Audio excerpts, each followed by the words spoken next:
শক্তি এবং জুলাইয়ের সাথে সংশ্লিষ্ট সবাইকে রাজাকার বলছে, তারপরও আমরা দেখি নাই যে তারা তাদের জায়গা থেকে বিন্দু মাত্র প্রতিবাদ করেছে। আমরা দেখতে পাচ্ছি যে তারা শপথ দিয়েছে এবং আমরা সেটাকে সাধুবাদ জানাই। এই শপথটা অনেক আগে দেওয়া উচিত ছিল এবং তাকে শুধু শপথ না, তাকে সাথে সাথে প্রত্যাখ্যান মানে বহিষ্কার করা উচিত ছিল। এবং আমরা চাই অনতিবিলম্বে তাকে বহিষ্কার করা হোক দল থেকে, কারণ এই ধরনের মানসিক বিকারগ্রস্ত ব্যক্তি তাদের দলে থেকে তাদের সংগঠনের ভাবমূর্তিকে ক্ষুণ্ণ করছে।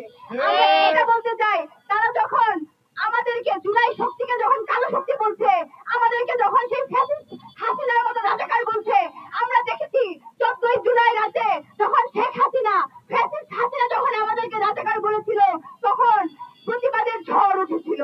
আবার সে কোন সাহসী